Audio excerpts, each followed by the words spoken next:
కూడా మనకు తెలుసు. తన ఇంటి విషయంలో తనకు ప్రాణహాని ఉందని ఓ వ్యక్తి రాష్ట్ర మానవ హక్కుల కమిషన్ను ఆశ్రయించాడు.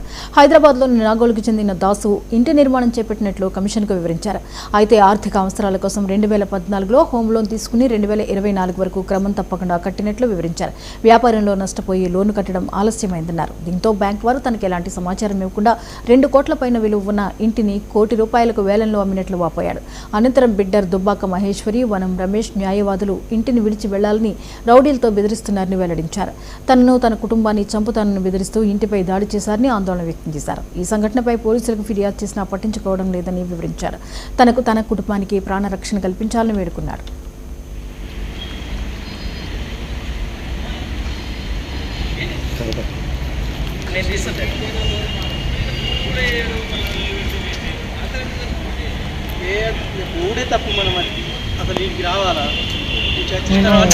నాగోల్లో ఉంటాను. మాకు సొంత ఇల్లు ఉంది. మా నాన్న పేరు మీద ఉంది. 2014లో మేము యూనియన్ బ్యాంక్లో కొద్దిగా ఆర్థిక అవసరం వల్ల లోన్ తీసుకున్నాను. లోన్ తీసుకొని 2024 వరకు మంచి కట్టుకుంటూ వచ్చాము.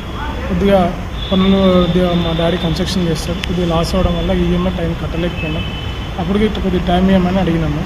అడిగితే వాళ్ళు మాకు ఎటువంటి ఇంటిమేషన్ లేకుండా ఆక్షన్ చేసారు ప్రాపర్టీ. ఆక్షన్కి వేస్తే ఆక్షన్ కాకముందే మేము కోర్టుకి అప్పీల్కి వెళ్ళాం. డిఆర్టీకి కోర్టు ఆర్డర్ వచ్చింది మాకు.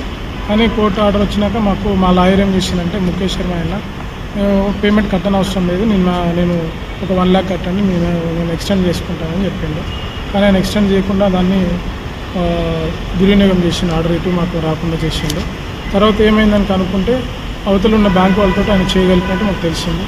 తర్వాత ఆయన తీసి వేరే అడ్వకేట్ని పెట్టుకున్నాం. తర్వాత ఇన్ని కోట్ల 4 కోట్ల కేసు పెండింగ్ ఉండగా బిడ్డర్ అనేట ఆయన వచ్చి మా ఇంటి మీద ఊక వచ్చి దాడి చేస్తున్నాడు. మా మీద ఎటువంటి ఆర్డర్ లేదు. కోర్టులో కేసు పెండింగ్ ఉండగా రిజిస్ట్రేషన్ చేశారు అతనికి. అక్కడ దగ్గర వచ్చి ప్రాపర్టీ వాల్యూ వచ్చి 2.5 కోట్ల ప్రాపర్టీ. అది ₹1 వాళ్ళు అమ్మేశారు మా ఇంటిని. మాకు ఇంటిమేషన్ లేదు దాని గురించి. మాకు ఇంటిమేషన్ ఉంటే మేము కడతామని డీడీలు కూడా తీసుకొని బ్యాంకు వెళ్ళాము. అయినా వాళ్ళు మా అకౌంట్ ఫ్రీజ్ చేసారు. మాకు ఏ ఇంటిమేషన్ కూడా చేయలేదు. అది ఆయనకి